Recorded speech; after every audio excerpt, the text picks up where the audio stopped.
Hello everyone, welcome to my YouTube channel spouse astrology. It's me Aarti. आज हम लोग बात करने वाले हैं सेवंथ लॉर्ड इन राहुस नक्षत्र के ऊपर, जो कि राहु के हमारे 3 नक्षत्र हैं। The first one is Swati nakshatra and the second one is Ardra nakshatra and the third one is Shatabhisha nakshatra. ये तीनों नक्षत्र के ऊपर हम लोग बात करेंगे। तो चलिए वीडियो को स्टार्ट करते हैं। But before we start the video, सबसे पहले अगर आप चैनल पर नए हैं तो चैनल को सब्सक्राइब कर दीजिए, साथ ही वीडियो को अपने फ्रेंड सर्कल में शेयर कर दीजिए सो दैट वो लोग भी इस प्लेसमेंट को जान सकें। चलिए वीडियो को स्टार्ट करते हैं। सेवंथ लॉर्ड आपका राहु के नक्षत्र में प्लेस्ड है। इसका मतलब क्या है? मतलब आपके सेवंथ हाउस में जो भी राशि लिखी होगी उसके जो लॉर्ड होंगे, जैसे कि अगर आपके सेवंथ हाउस में 1 और 8 नंबर लिखा है तो सेवंथ लॉर्ड आपके मंगल यानी मार्स बनेंगे। 2 और 7 लिखा है तो यानी कि शुक्रदेव यानी वीनस बनेंगे। 3 और 6 लिखा है तो मर्क्यूरी यानी कि बुध बनेंगे। 4 लिखा है तो चंद्रमा यानी कि मून बनेंगे। 5 लिखा है तो सन यानी कि सूर्य बनेंगे। 9 एंड 12 लिखा है तो यानी कि गुरुदेव बृहस्पति यानी जुपिटर बनेंगे। 10 एंड 11 लिखा है तो सैटर्न यानी कि शनिदेव बनेंगे। तो इस तरीके से आप जान गए कि आपके सेवंथ लॉर्ड कौन है। अब यही सेवंथ लॉर्ड अगर आपकी कुंडली में राहु के नक्षत्र में प्लेस्ड है, जो मैंने 3 बताए, आपके शताभिषा, आद्रा एंड स्वाति नक्षत्र, तो आपको ये वीडियो देखनी है।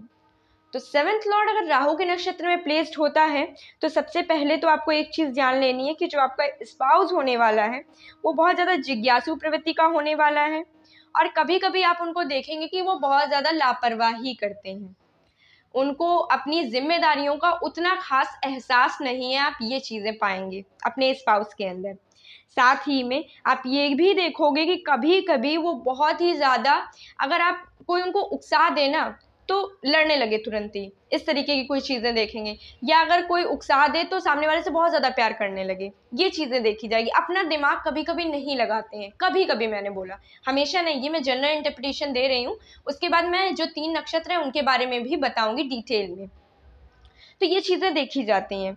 जो आपका स्पाउस होता है वो कभी कभी तो बहुत अच्छी बातें करेगा, ऐसा लगेगा कि इससे ज़्यादा वाइस कोई है ही नहीं दुनिया में। और कभी कभी एक्सट्रीमली डल पर्सनैलिटी दिखाएंगे। कभी कभी ऐसी बातें करेंगे कि आप बोलोगे कि सामने वाला एकदम कुंद ही है क्या। मतलब कुंद मतलब समझते हो ना, मतलब जिसमें उतनी अच्छी बुद्धि ही ना हो, मतलब अजीब ही बिहेव करे। इस तरीके की कुछ चीज़ें देखी जाती हैं। ठीक है, कहने का अर्थ सिर्फ इतना है कि अपनी बातों में वो शार्पनेस ना रख पाना जो कभी हमने सोचा था अपने स्पाउस के बारे में। ये जातक की बात कर रही हूँ कि कभी मैंने जो सोचा था अपने स्पाउस के बारे में कि ये तो बहुत ज्ञानी वाली बातें करता है, अचानक से इसने ऐसी बात कैसे कर दी, ये तो कभी कह ही नहीं सकता था। ये सारी कुछ चीज़ें देखी जाती हैं। कभी कभी ऐसे वो अपनी अंदर की पर्सनैलिटी दिखाते हैं। साथ ही में जो आपके स्पाउस होते हैं उनकी अगर पहले कोई लव अफेयर्स रहे हैं, अगर कभी भी उनके कोई ऐसे फ्रेंड्स रहे हैं जिनसे वो शादी करना चाह रहे थे, तो उनके लिए उनके मन में काफ़ी ज़्यादा आत्मीयता होती है, ये चीज़ देखी जाती है। एक पर्सन होता है जो एक मन में लगाव किसी के लिए रखे और उसे शो ना करे। लेकिन अगर सेवंथ लॉर्ड आपका राहु के नक्षत्र में प्लेस्ड है तो आप कहीं ना कहीं ये चीज़ देखेंगे कि आपके स्पाउस के मन में अगर उनकी कोई गर्लफ्रेंड या उनका कोई बॉयफ्रेंड रहा है तो उसके लिए मन में कहीं ना कहीं बहुत ज़्यादा सॉफ्ट कॉर्नर रहेगा और उसकी वजह से वो घर का माहौल भी खराब कर सकते हैं। ये जो मैंने बोला था ब्लंट इन कन्वर्सेशंस, वो चीज़ अब निकल के आ रही है कि कैसे एक ज्ञानी इंसान जो बहुत अच्छी बातें कर रहा था वो कैसे कन्वर्सेशंस में एकदम ही बेवकूफ़ी वाला चीज़ लेके आ जाएगा। तो ये चीज़ कुछ समझने वाली है। साथ ही में जो हेल्थ इश्यूज हैं वो थोड़े बहुत रहते हैं। आपको थोड़ी मेंटल प्रॉब्लम्स हो सकती हैं। मेंटल प्रॉब्लम्स से रिलेशन मेरा ये है कि वो आपको इतना ज़्यादा डिस्ट्रेस देने वाले हैं, इतनी ज़्यादा प्रॉब्लम देने वाले हैं, इतनी ज़्यादा वरीज देने वाले हैं कि आप मेंटली अनस्टेबल हो सकते हो। साथ ही में बहुत ज़्यादा बेचैनी वाला माहौल रहेगा आपकी मैरिड लाइफ में। अब बात करते हैं अलग अलग नक्षत्र के ऊपर। तो सेवंथ लॉर्ड अगर आपका आद्रा नक्षत्र में प्लेस्ड होता है तब क्या होता है? ऐसे में आप देखेंगे कि जो जातक है वो कहीं ना कहीं इस तरीके की चीज़ें लाइफ में ज़रूर महसूस करेगा कि एक या तो डाइवोर्स ही हो जाना है और या फिर कुछ ऐसा सेपरेशन देखने को मिलेगा उस जातक को कि साथ होकर भी साथ ना होना। मतलब कभी कभी ऐसी चीज़ें हो जाती हैं कि डाइवोर्स नहीं भी हुआ है लेकिन फिर भी साथ होकर भी साथ नहीं है। ठीक है, ये चीज़ देखी जाती है। साथ ही में ये होगा किस वजह से? या तो फैमिली इश्यूज आएंगे या तो आपके और आपके स्पाउस के बीच में काफ़ी सारी प्रॉब्लम्स हो जाएंगी कन्वर्सेशंस में। ठीक है, ये चीज़ देखी जाएगी। जब कन्वर्सेशंस में बहुत ज़्यादा प्रॉब्लम आ जाती है तो ये जो स्पाउस होता है ना, इसको ये चीज़ बर्दाश्त नहीं होती है और इसी वजह से ये इधर उधर, फिर वही साफ साफ लफ्ज़ों में बोलूँ तो इधर उधर ये लोग देखना थोड़ा स्टार्ट करते हैं, जिस वजह से एक जो चीटिंग वाला माहौल होता है वो कहीं ना कहीं ये स्पाउस आपको दे सकता है। अब एक चीज़ मैं और थोड़ा क्लियर अभी कर देती हूँ कि ऐसे में अगर आपकी राहु की पोजीशन ख़राब है तो सारी प्रॉब्लम्स मतलब एकदम सब खराब ही हो जाने वाला है। फिर आप समझ लो कि हाँ डाइवोर्स हो सकता है। उसके लिए भी मैं बोलूँगी कुंडली मुझे देखनी होगी या आप जिससे भी दिखाना चाहते हैं उसको आपको दिखानी होगी, ठीक है। लेकिन फिर भी आपके 90% चांसेस हो जाएंगे कि डाइवोर्स हो सकता है। ये बुरी पोजीशन हो जाएगी अगर राहु की पोजीशन खराब हो गई, क्योंकि अभी जो मैं आपको वीडियो में बता रही हूँ वो 7th लॉर्ड एंड राहु नक्षत्र बता रही हूँ, वही इतना ज़्यादा आपको प्रॉब्लम दे रहा है। तो अगर डिस्पोजिटर ही खराब हो गया तो फिर बचेगा क्या अच्छा करने के लिए? क्योंकि मैंने तो बोला मैरिड लाइफ सस्टेन ही तभी करती जब नक्षत्र का लॉर्ड अच्छे से पॉजिटेड होता है। वही खराब ढंग से पॉजिटेड हो गया तो सब बर्बाद ही हो जाएगा, ठीक है। तो ये सारी कुछ चीज़ें हैं जो ध्यान रखनी है।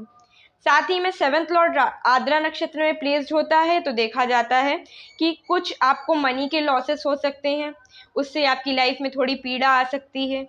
और ये जो मनी के लॉसेस हो रहे हैं ये कहीं ना कहीं आपको देखा जाएगा कि जो आपके स्पाउस हैं वो इधर उधर पैसे खर्च कर सकते हैं, फैमिली के बाहर खर्च कर सकते हैं।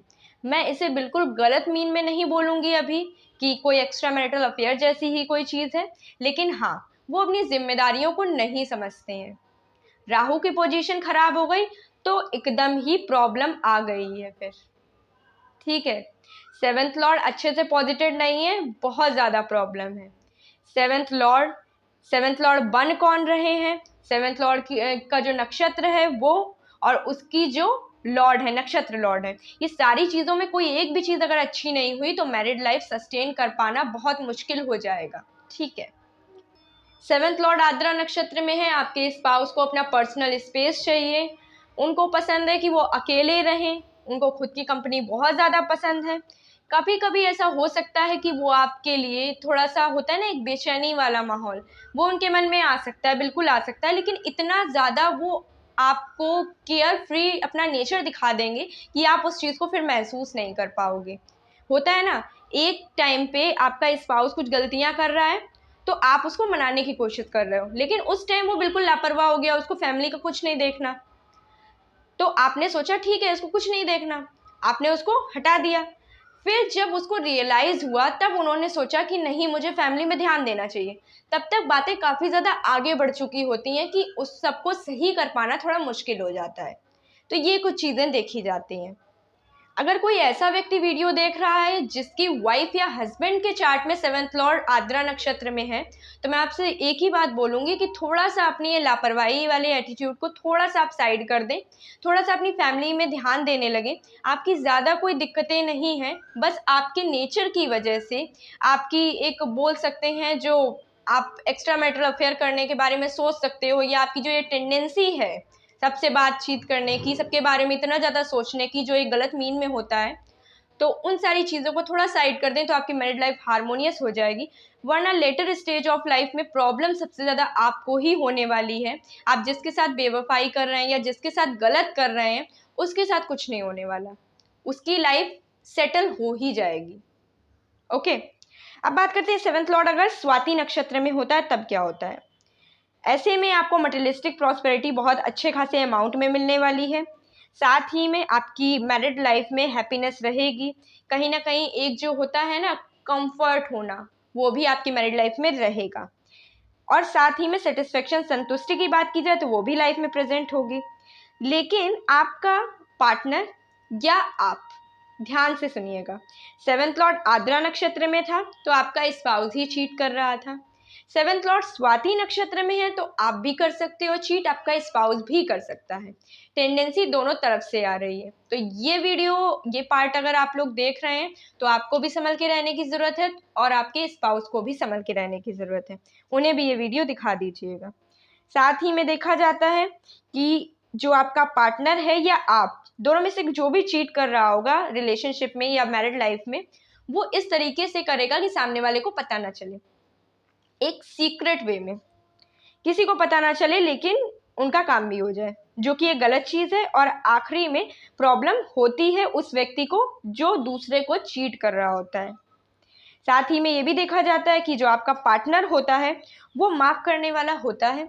अगर आपसे कोई गलती हो गई है तो वो आपको माफ़ करते हैं, या फिर अगर उनसे कोई गलती हो गई है तो जो सेकंड वन है वो भी माफ़ कर देता है। लेकिन जो प्रॉब्लम आती है वो कहाँ पर आती है कि जिसको चीट किया जाता है वो कहीं ना कहीं मैरिड लाइफ से एक होता है ना बाहर, ऐसा फील करता है कि मैं हूँ ही नहीं इस मैरिड लाइफ में, इस तरीके की चीज़ें फील करता है। क्योंकि जो व्यक्ति चीट कर रहा होता है वो कहीं ना कहीं बहुत मज़े से अपनी लाइफ बिता रहा होता है और दूसरे व्यक्ति को एक एकदम होता है ना खोखला सा स्पेस मिलता है मैरिड लाइफ में, जिस वजह से वो जो दूसरा बंदा होता है वो बहुत ज़्यादा डिस्ट्रेस हो जाता है, बहुत ज़्यादा डिप्रेस हो जाता है और मैरिड लाइफ में उसके लिए कुछ नहीं बचता है। जब आप माफ़ी भी मांगोगे तब भी उसको कोई फ़र्क नहीं पड़ता, वो माफ़ भी कर देगा तब भी उसको कोई फर्क नहीं पड़ता। अब सेवंथ लॉर्ड अगर शताभिषा नक्षत्र में होता है तब क्या होता है? देखा जाता है आपका जो लाइफ पार्टनर है वो बहुत ज़्यादा मूडी किस्म का होता है। कभी कुछ बोलेंगे कभी कुछ बोलेंगे, मूड स्विंग्स बोल सकते हैं, होते हैं। अब ये अगर किसी फीमेल की मैं बात कर रही हूँ, मतलब अगर ये मेल का चार्ट है जिसमें सेवंथ लॉर्ड शताभिषा नक्षत्र में है, तो आपकी फीमेल पार्टनर बहुत ज़्यादा मूडी हो जाएंगी, क्योंकि ऑलरेडी फीमेल्स जो होती हैं वो मूडी नेचर की होती ही हैं। तो सेवंथ लॉर्ड शताभिषा में आ गया तो टेंडेंसी और ज़्यादा बढ़ा देगा, प्रॉब्लम आएगी। साथ में देखा जाएगा कि क्रिटिकल होते हैं अपनी बिहेवियर में, अगर किसी बात में अड़ जाते हैं तो फिर अड़ ही जाते हैं। लेकिन कहीं ना कहीं आपकी स्ट्रेंथ की एक नींव बोल सकते हैं, या आपकी स्ट्रेंथ की जो मेन चाबी होते हैं वो आपके स्पाउस होते हैं। अब एक चीज़ जो मैं हमेशा डिस्कस करती हूँ अपनी वीडियो में जब भी ऐसी कोई बात आती है, अगर ये किसी मेल का चार्ट है तो आप ये बिल्कुल नहीं सोच सकते कि अगर मेरी वाइफ वर्किंग नहीं है, अगर मेरी वाइफ जॉब नहीं करती है तो वो मेरी स्ट्रेंथ को कैसे बढ़ा सकती है। ये बिल्कुल सोचना आपका एकदम रॉन्ग हो जाएगा, क्योंकि आपकी वाइफ किस तरीके से आपकी स्ट्रेंथ को बढ़ा सकती है ये आपको नहीं मालूम है। घर को अच्छे से बनाकर भी वो आपकी स्ट्रेंथ को बढ़ा सकती हैं, साथ में आपके घर में जो भी प्रॉब्लम्स आ रही हैं उनको सॉल्व करके बना सकती हैं। आप कभी अगर डिप्रेस हो रहे हैं कि मुझे दोबारा से नहीं जाना ऑफिस, या ये काम नहीं करना, ये प्रोजेक्ट नहीं साइन करना, तो उसमें आपको मोटिवेट करके भी वो आपकी स्ट्रेंथ को बढ़ा सकती हैं। द नेक्स्ट फैक्टर जो मैं हमेशा कवर करती हूँ कि आपकी स्ट्रेंथ को बढ़ाने की बात कभी भी अगर कुंडली में आती है, ज्योतिष शास्त्र में आती है, तो इसका एक सिंपल सा मतलब ये होता है लक फैक्टर। बहुत से ऐसे लोग होते हैं जिनका जो लक फैक्टर होता है वो बहुत ज़्यादा वीक होता है या बिल्कुल ज़ीरो होता है। शादी हुई, बहुत ज़्यादा उत्थान पर चले गए, तो ये आपके स्पाउस के आने की वजह से हुआ है। अगर आप बिल्कुल ही उनको अनग्रेटफुल हो जाएंगे उनके लिए, तो भगवान आपसे वो सारी चीज़ें छीनने में समय नहीं लगाएंगे। ये मेरा एक नैतिक कर्तव्य है कि मैं ये बातें आप तक पहुंचाऊं कि अगर कभी भी आपकी शादी होते ही आपके करियर में बढ़त हो रही है, आपकी जो रोज़ की इनकम है उसमें बढ़त हो रही है, तो चाहे आप मेल हो या फीमेल हो, मैं कोई जेंडर बेसिस बात नहीं कर रही हूँ, चाहे आप मेल हैं या फीमेल हैं, आप जो भी हैं, आपको दूसरे का एहसान मानना चाहिए। भले ही सामने ना माने, लेकिन मन में कहीं ना कहीं शुक्रगुजार होना चाहिए कि इस व्यक्ति के आने के बाद मेरी लाइफ में परिवर्तन आया है। सेवंथ लॉर्ड शताभिषा नक्षत्र में होता है तो जो आपके स्पाउस होते हैं वो आपकी लाइफ का एक मेन सपोर्ट सिस्टम होते हैं। साथ ही में ये भी देखा जाता है कि वो आपको फाइनेंशियली सपोर्ट करने वाले हैं, और आपको लाइफ में एक होता है ना कि रास्ता दिखाना, समझाना कि किस तरीके से आप लाइफ में आगे बढ़ सकते हैं। आपको कुछ समझ नहीं आ रहा कि अब मुझे किस डायरेक्शन में जाना चाहिए, तो वो जो उसको क्लियर करने का जो काम करते हैं वो आपके स्पाउस करते हैं, अगर आपका सेवंथ लॉर्ड शताभिषा नक्षत्र में है। एक बात मैं और क्लियर कर देना चाहूँगी कि अभी जब हम बाकी प्लेसमेंट्स की बात कर रहे थे, जब बहुत ही ज़्यादा नेगेटिव आउटपुट मैं बता रही थी, तो मैं ये चीज़ बोल रही थी कि आपको डिस्पोजिटर की पोजीशन देखनी होगी, वो अच्छी होगी तो मैरिड लाइफ अच्छी हो जाएगी। सिंपली वैसे ही इतना सब अच्छा आउटपुट निकलने के बाद भी अगर डिस्पोजिटर की पोजीशन ख़राब होगी तो देखा जाएगा कि आपको ये सारी चीज़ें फुल्ली 100% पोटेंशियल के साथ नहीं मिलेंगी। तो ये चीज़ आपको डिस्पोजिटर की कितनी ज़्यादा इंपॉर्टेंस है वो अब समझ आ रहा होगा। साथ ही में सेवंथ लॉर्ड शताभिषा नक्षत्र में प्लेस्ड होता है तो देखा जाता है, जैसे कि मैंने बताया, कि लाइफ में जो आपको गोल अचीव करना है उसमें आपके स्पाउस बहुत हेल्प करते हैं। जो भी उनकी एक बोलते हैं ना कि मोटिवेशनल स्पीच देना, मोटिवेशनल स्किल्स जो होती हैं कि कैसे सामने वाले को मोटिवेट करना है, जो भी कार्य सामने वाला कर रहा है उसको सक्सेसफुली कंप्लीट कर ले। तो इस चीज़ में आपके स्पाउस का बहुत बड़ा हाथ होता है। और अगर आप अपनी करियर में कुछ बहुत अच्छा अचीव करते हैं तो वो कहीं ना कहीं आपके स्पाउस का उसमें हाथ देखा जाता है। तो ये कुछ मैं बताना चाहती थी 7th लॉर्ड इन राहुस नक्षत्र के ऊपर। होपफुली आपको वीडियो अच्छी लगी होगी। वीडियो अच्छी लगी तो लाइक कर दीजिए, साथ ही में अपने फ्रेंड्स सर्कल में शेयर कर दीजिए। मैं फिर से बोलूँगी, मिलते हैं नए वीडियो के साथ, तब तक के लिए thank you so much, bye bye.